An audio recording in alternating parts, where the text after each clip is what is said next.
Welcome to Slayerfest 98. I'm Ian Carlos Crawford, and joining me for this special Patreon recording on the 25th anniversary of Buffy Season 3's The Wish, I have two wonderful guests. He is the writer and director of Queer as Folk and Closet Monster, Stephen Dunn.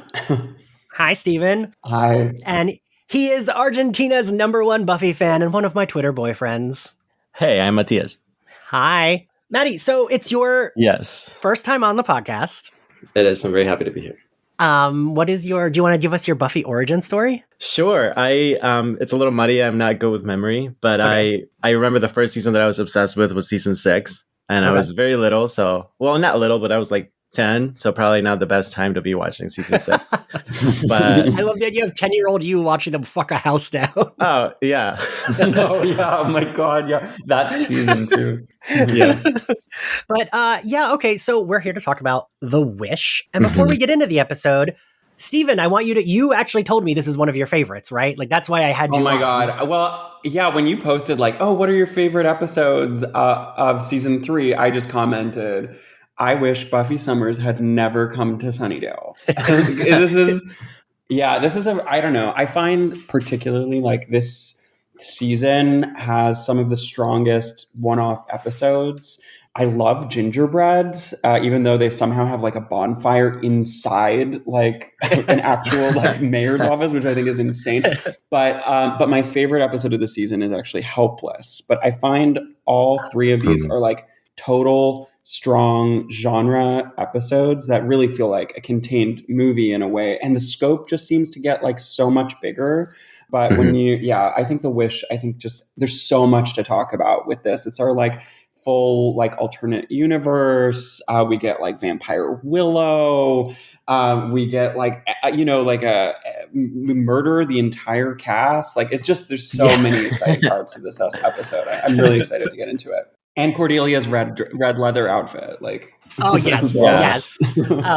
We will pause when we get there to talk about that outfit. We'll get into the episode. It opens. Also, this opening I always confuse with the Earshot opening because it's like, what the hell? Right. Actually, okay. Am I watching the right episode? Because the demon is so similar, and the knife is similar, and Nerf. I was like, this is. I really thought I was watching the wrong episode. That's so weird. Stephen, I'm so glad. I literally, this opening is the opening of Earshot in my brain. My notes say I even stopped when it started just in case I had the wrong episode on. Yeah. What's the Earshot opening? Isn't it like the same thing, but like the demon doesn't have like the tentacles on its chin, I think. I guess so. I honestly, like, I couldn't believe it because it's also something about the level of detail of that costume, of that like monster. I was like, whoa, this has to be about this monster because this is, you could have just had a vampire or some, I mean, right. Whatever. Yeah. But like they had a full suit. Those ones are so much more expensive as a costume than the demons that have like a demon head with hands and a cloak. But this was like full body prosthetic. I don't know. Anyway, weird that we both had that same thought. That is funny because also sometimes with a demon that's just like a random demon, it feels, especially in seasons like 4 and 6, I feel like sometimes it's like, what do we have? What do we have in the prop closet? Just throw it all together, and that's the demon. But like you said, Stephen, this is like a soup. Yeah. But it's like we get this little like Buffy. She's going nerf, and then she's saying nerf, no knife. I do think, oh God, a demon, what kills a demon is like a very good opening line of like Willow panicking. They kill the demon. We get the joke of, oh, it doesn't go poof. And I like them saying, oh, we're gonna have to bury it because we don't see that happening often, right? Like, we get a little recap, which Stephen, as the TV writer here, is that something like do you think like the network is like, you have to be recapping, or they kind of just do that so viewers who maybe missed an episode, especially back then when like you couldn't just stream it? The recap of what happened with Cordy. When Xander's like basically telling you what happened.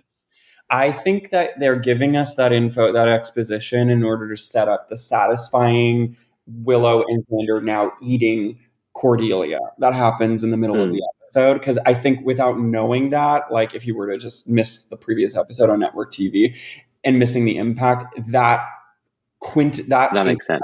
Iconic very important moment, would not be felt to the same depth of as what it would be if you had have known the context of the episode.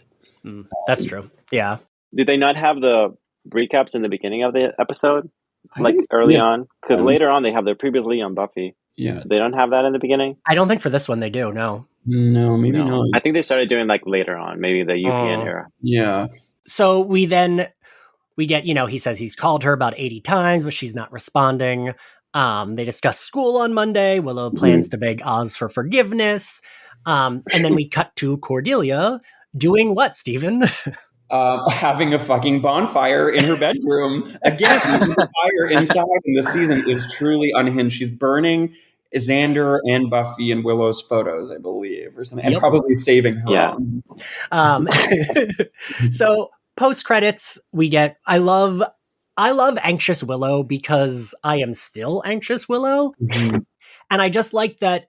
She's just standing there waiting for Oz to go to his locker so she can like throw herself at his feet so he can forgive her. And later we get like Oz kind of calls her on what it is, but I don't know how either of you feel, but I don't know. I am this anxious teen witch. So needless to say, I relate to Willow being like, it's that even though he like understands what she's saying, he like responds to what she's saying. He's like, I just need to like have some space. He's so mature. Yeah. And like, oh my God, what a good communicator. So hot. I know. He's so cute.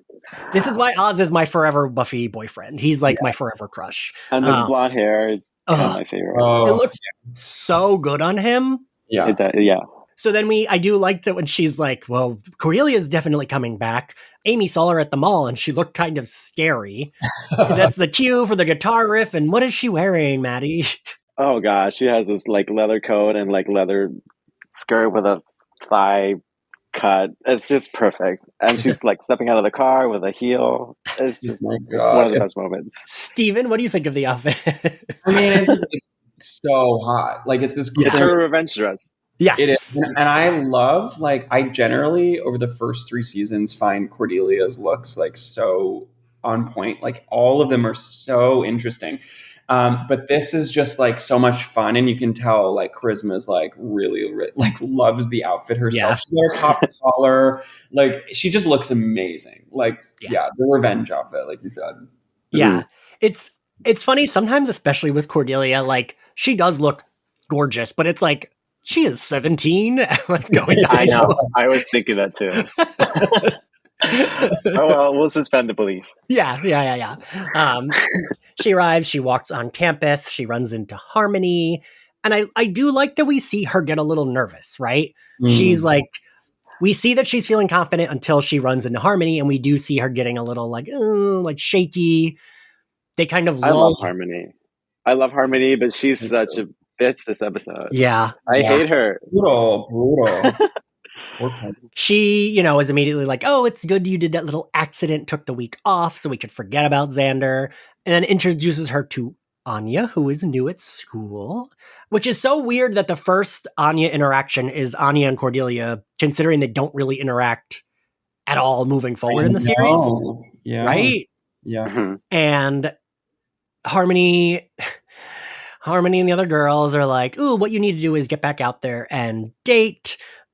We have someone for you, and who is it, Steven? Harmony does the rare double diss where she makes fun of both Cordelia and Jonathan in the same breath. I was clutching my pearls watching this one again.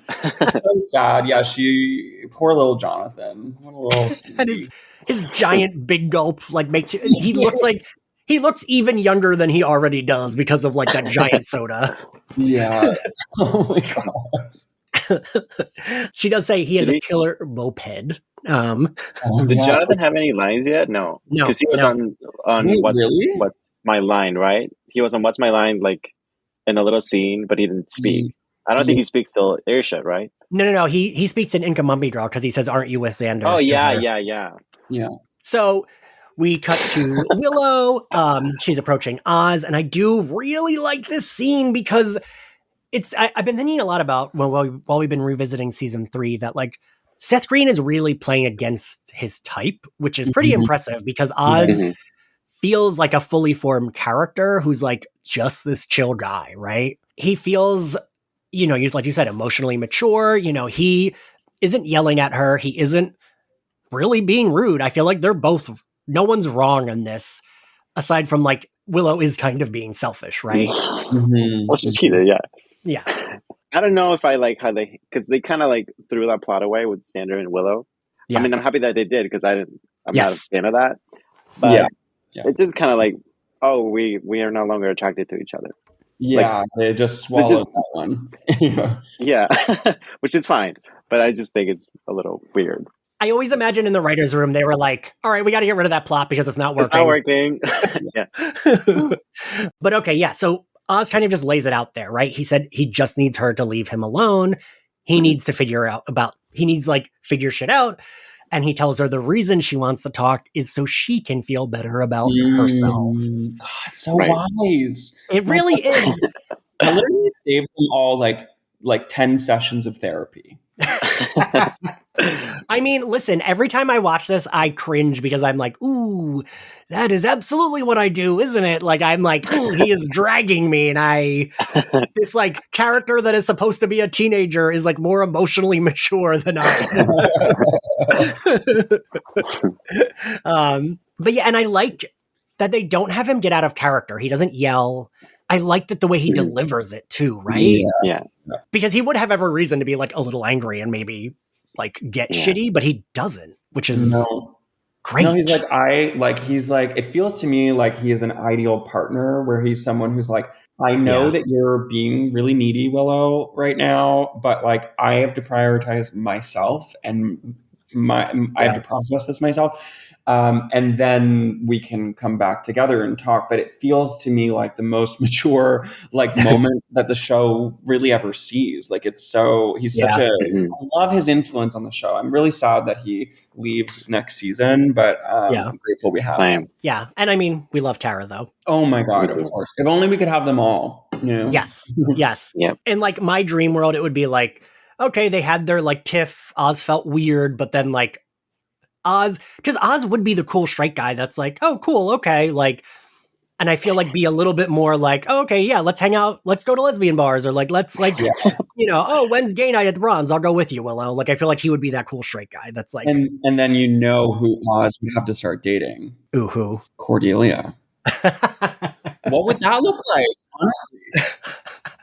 honestly? When he was an angel for that one episode, that was fun. He should have Yeah. Steven, what would that look like to you? I'm like trying to process what I think that would look like. I think it would be really funny. I think it would be, I mean, they're polar opposites, but there's honestly like nothing more interesting to watch than the two opposing characters. That's why what I love about, to get back to The Wish, is like we get this first power interaction between Willow and Angel in this episode, where Willow is like riding Angel. And those are two characters that are incompatible, really, like when you think about it. And then, but I love when opposite personalities interact. And I think that Buffy as a show itself does that really well. There's always like interesting pairings, that happen. Joyce and Giles, and etc. So I think Cordelia and Oz relationship, like I think it could be pretty funny, and I think you could find some depth in there that would be surprising. All right. You might have sold me on that. And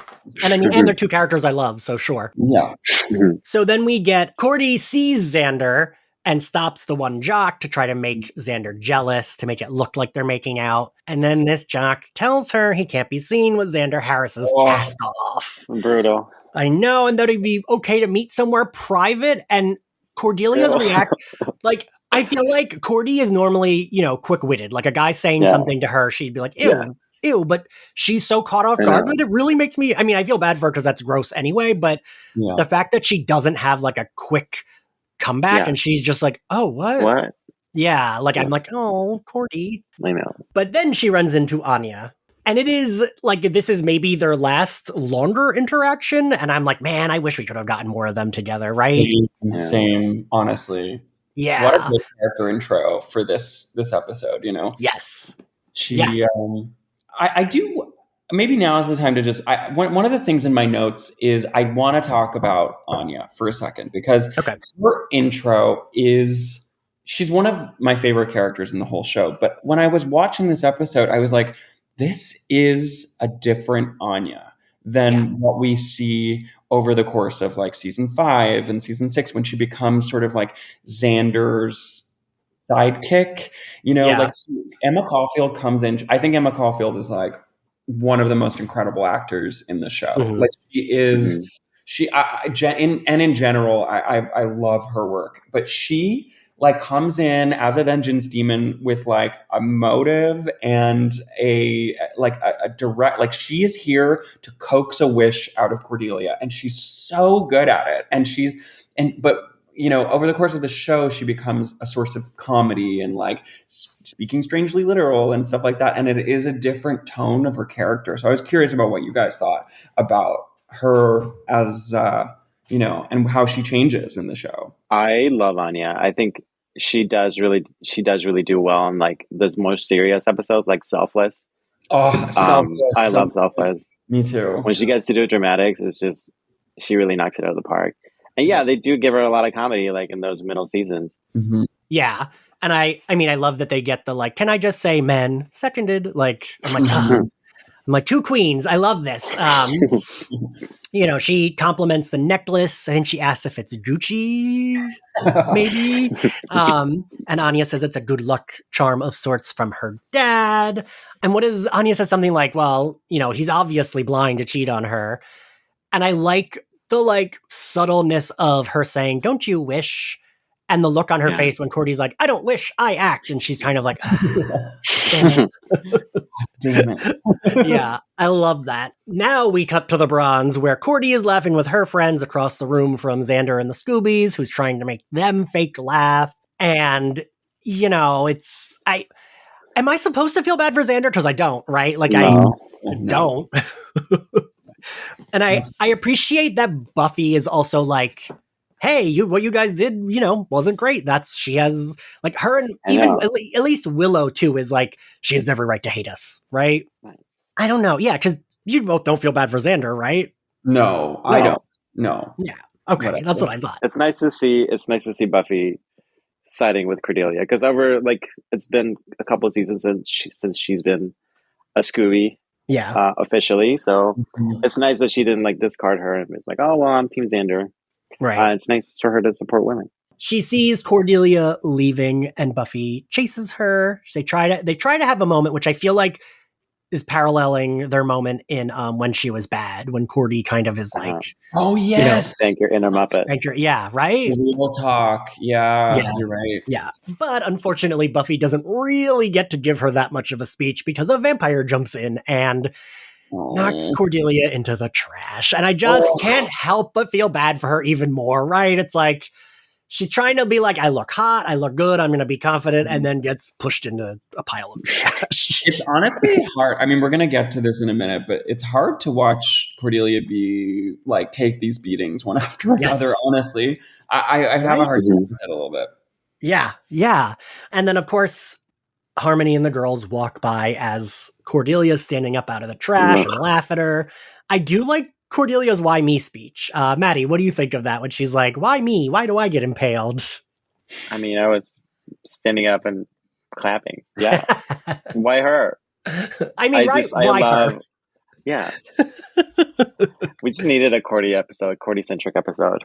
I know I'm skipping ahead, but I wish she would live past the halfway point of the episode. Because, but she does so great. Why her? Yeah, that's like my biggest gripe with the episode is like, I wish it had been fully her episode instead of her dying. Yeah. I kind of wish they would have done like a 2-parter and then a whole episode and then Cordy dies at the end and then another episode, because there's so much you could have done. Yeah, I agree, but also like devil's advocate, that is truly what makes this episode so shocking, is like we lose her halfway. Yeah, like when that happened, my little 12-year-old brain, was so it's like, how are you gonna get the world back? I know.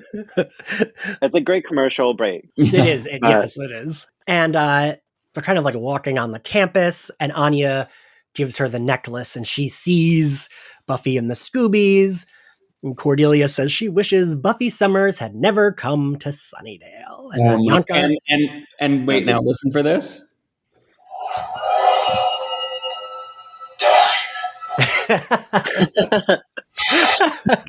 So what I'm looking at, what's sitting in front of me right now, is this 18-inch statue that Wayne Alec Adams designed. Oh my God! Bianca, that has a base with a green medallion at the base.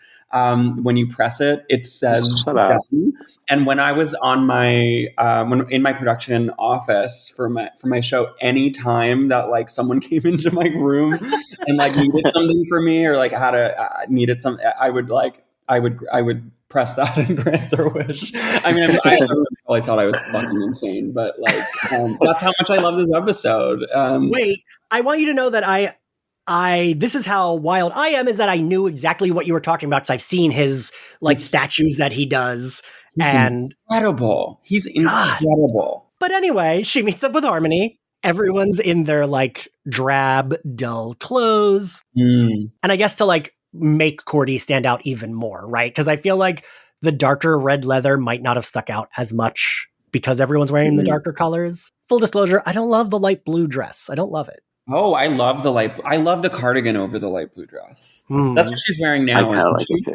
Yeah. Yeah, I actually like it. So the teacher lets them out early. They point out her new look. Harmony, she asks if they're going to the Bronze, and Harmony kind of mentions curfew and asks what's going on with her. And we find out that Xander and Willow are dead.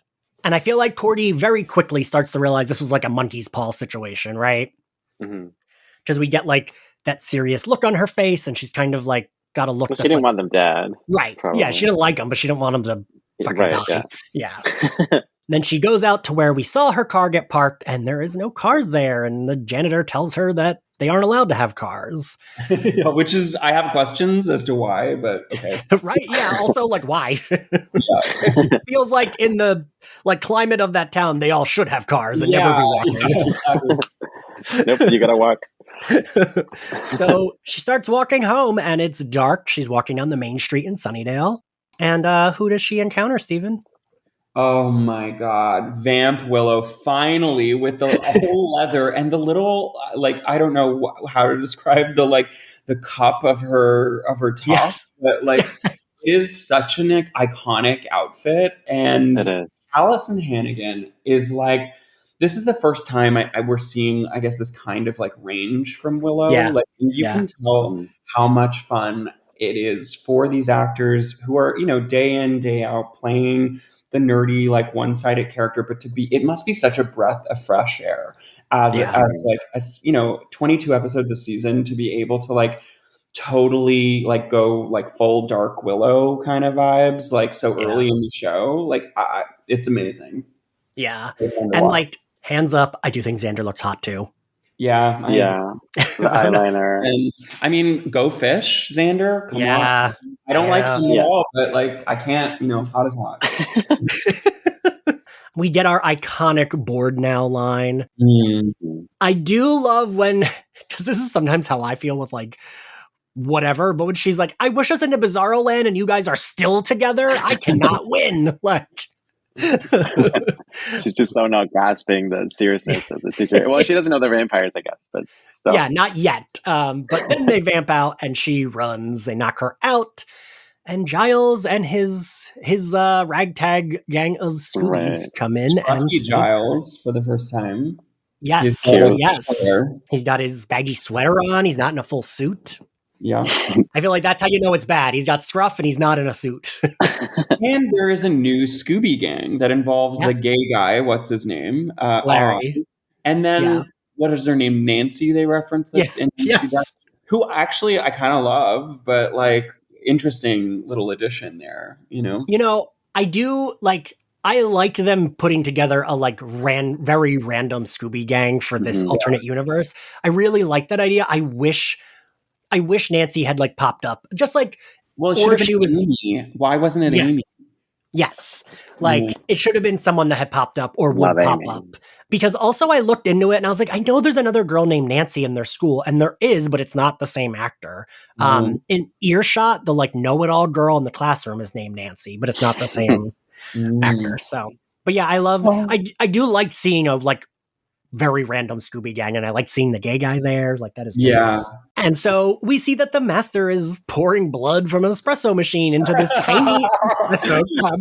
Of course, I love her master. Was gay. Like we knew all along. Now it's confirmed. He's such a queen. Then we cut to the library, and Cordy is telling Giles that they have to get Buffy. Oh, good. And Steven, talk about it. Yes, I love this.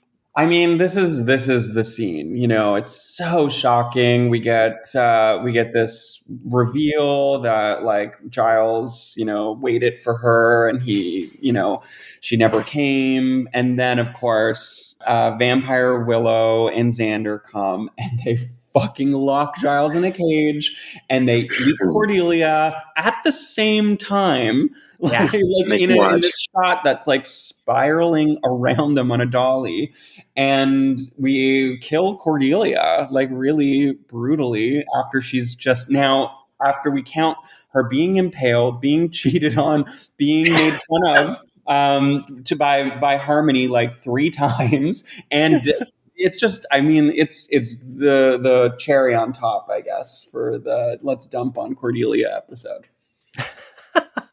God, really is. And it also feels like, I mean, I know we see people get eaten by vampires like all the time on the show, but this feels like especially brutal, right? It really does. And the way they just sexual. Yes, it's like it's sexual. And like the way they just like toss her on the floor, they're like, we're done. Yeah. And she throws a key away. Yeah. It's just so good. Everything is potent in this episode. You know, like we're getting at the final sequence too here, but like everything feels so much layered because now they're killing each other, you know? Yes. We see, you know, Oz and Larry run in. They say that the vamps got Nancy. R.I.P. Or Nancy. R.I.P.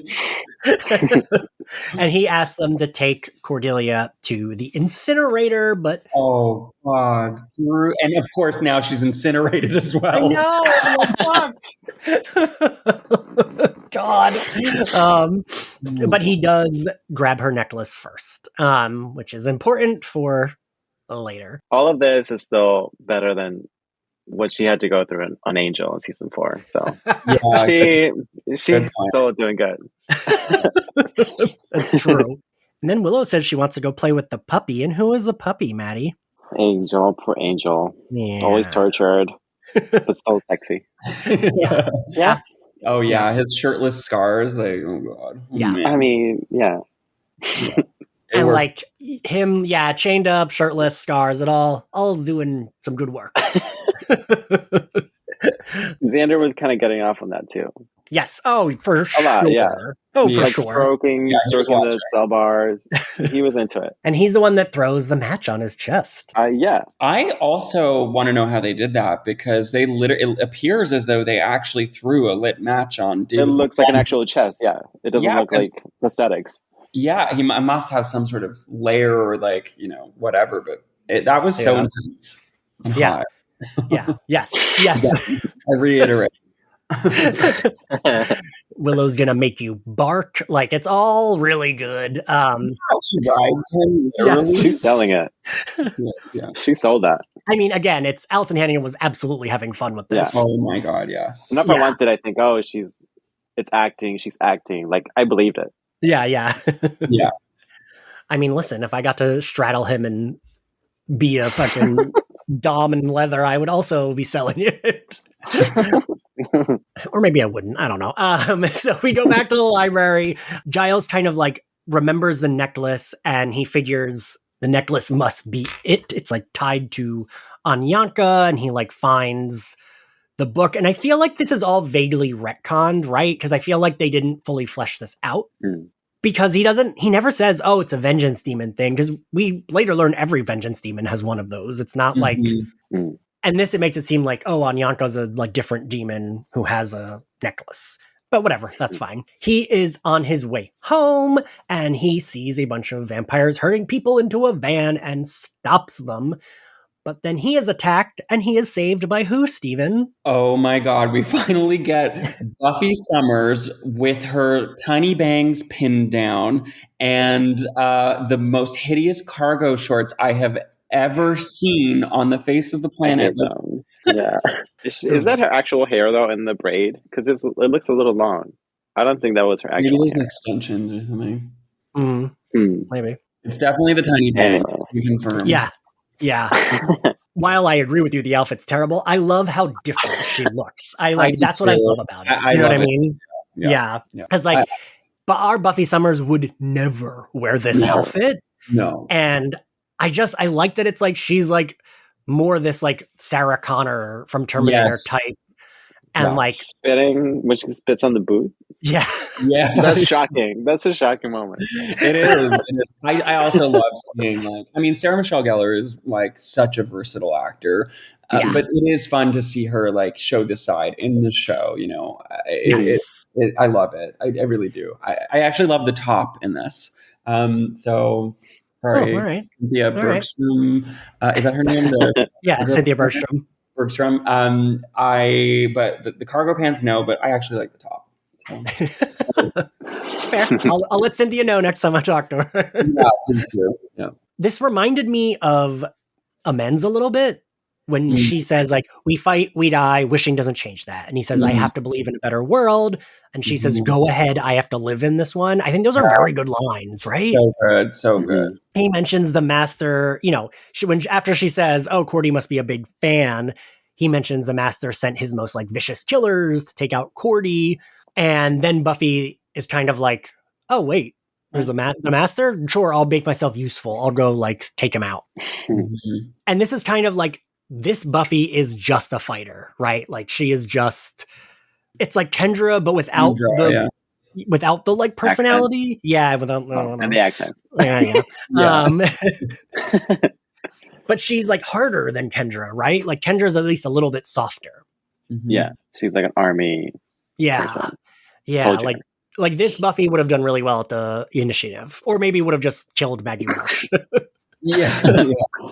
I think it also reveals, though, what is special about Buffy. You know, she says she doesn't work well with others. She doesn't have her same sort of like quippy, bright personality. So it's like, this is why Buffy has survived, you know, and why Buffy then breaks the lineage of like this only one Slayer can be chosen over the course of the show. I think it is because of her family and, you know, her Scoobies, but also like the way that she's still maintained her personality while taking on this incredibly intense position as a Slayer. Yeah, that's true.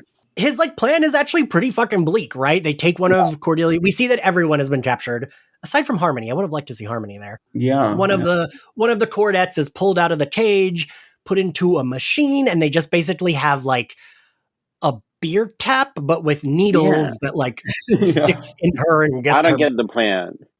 It's just putting blood. Yeah. So just putting it in bottles? Yeah. Or like glasses? That's it? Like true blood. Yeah. I know. I think it's more like, oh, we have people on tap. We keep them in the back, and when like the tap is out, we put another human on there and alive serve the blood as if it was a beer tap. Like it's like the keg is the person. I gather that he's like trying to like civilize vampires so that like, you know, if we can become like humans, we can probably take over them more easily. Kind of that makes sense. That's, I mean, I'm probably giving them more credit than what is deserved in this, but that's how I interpret it. And then Xander says, we really are living in the golden age. Oh, God. And while this is all happening, we see that Giles has summoned Anyanka. And I forgot how, like, they make her, like, pretty imposing, right? I honestly, I love the outfit. I love her hair. And just, she appears from the shadow from underneath his... little corner. Yeah. And there's something so chilling about this, and like seeing Anyanka. Also, like they abandon over the course of the show Anyanka's like voice, like the distorted voice in Selfless, and when she's a vengeance demon later on. They don't have that, and Halfrick doesn't have that like layered voice. But I just find this episode so well done and so chilling, and this scene with Anyanka is amazing. Yeah. No, I agree. I like the distorted voice. I like her stepping out of the shadows, and it's like the way she's like looking up, but her head isn't her head is kind of down. It all works for me. And the thing I do like about this end too is like everything's happening at once. Like I like that we're watching all of this happen at the same time. Yeah. So also the Master, he has a really good line. The Master is such a queen. I love him that he's like, when they put the woman in the thing, he's like, she's alive because of the freshness, as if like he's so happy with himself. I know. And then he says to the future, and we see an arrow shoot from Buffy's crossbow. The Master pulls Xander in the way, and Willow's puppy got out is very good. Oh my God, yes. The sequence is incredible. Yes. And like, I know that some people get annoyed with slow motion, but I think it really works here. It works with the music, everything, the score.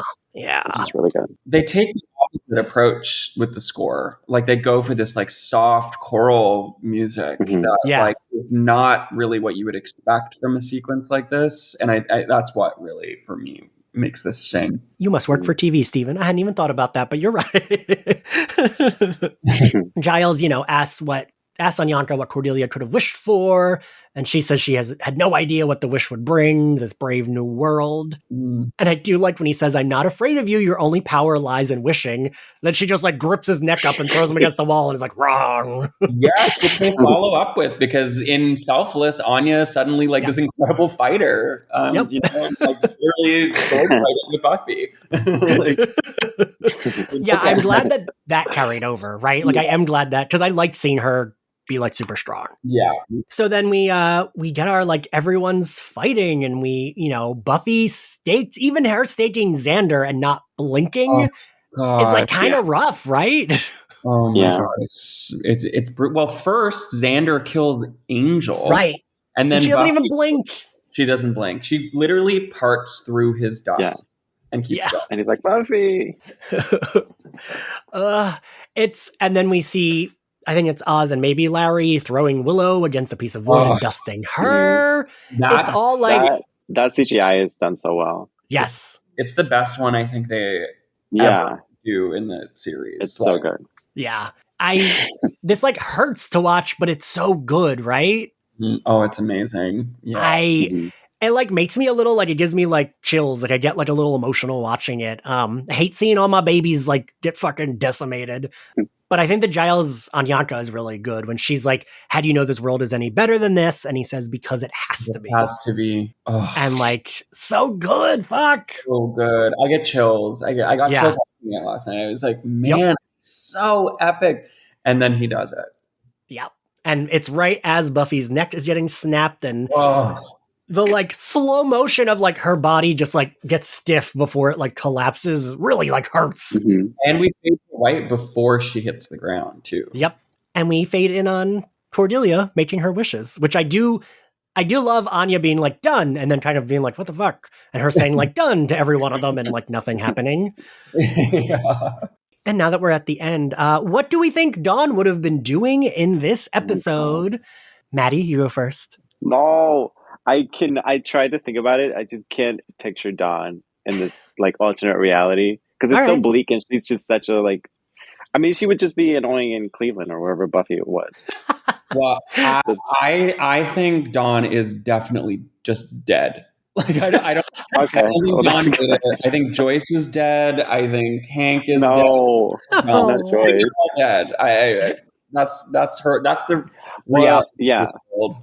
I made her backstory why she's so tough. I think Dawn would have been one of the Master's lackeys. Like I think she would have been like, because we're showing like Willow and Xander, who are more the bubbly, like nerdy, fun characters, be like so bleak and dark. I think Dawn would have been like alongside them, and it would have been worse because she would have been like even younger. So it's like a little like evil child. Yeah. Claudia from Interview with the Empire. Yeah. So I do think that's where I think she would have been. And it would have been like rough to see. Cool. Yeah. All right. What's your favorite outfit, Steven? I have 3. Okay.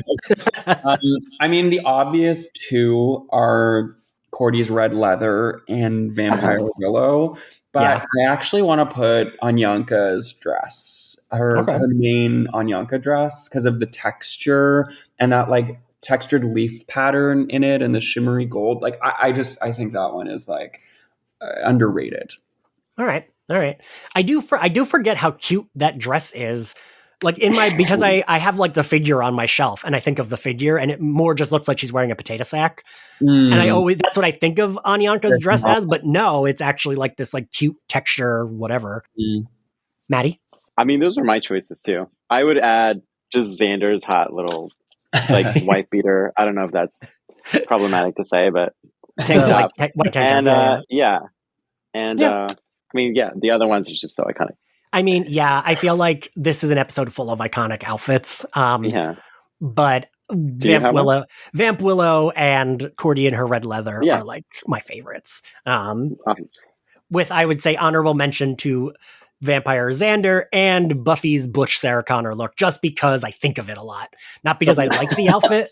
But like, right? I feel like sometimes with Buffy, it's like, oh, but that outfit's iconic. Even if I don't like it, I still like can't pretend it's not iconic. Like same thing with her blue dress. Her blue dress is iconic. Like I feel like I think of that dress often when I think of Cordelia. Like I think of her in that outfit, even though I don't love it, it's still iconic. But okay, what was your favorite scene, Maddie?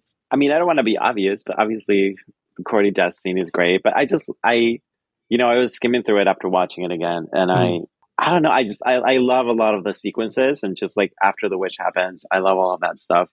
I don't think there's like an actual scene I could say. I do love the death scene, but I don't want to pick whatever you guys already picked. Steven? I agree. Like Cordy's death is one of the 2, but I think my favorite scene has to be the slow motion sequence where everyone gets killed. Like it just, for me, it's like, it's satisfying in the same way that like the finale of 6 Feet Under is, when you have a show that's like so much about like death and survival and whatever, and you lose all of your leads in one fell swoop. Like, sorry, just spoil. No, 6 Feet Under.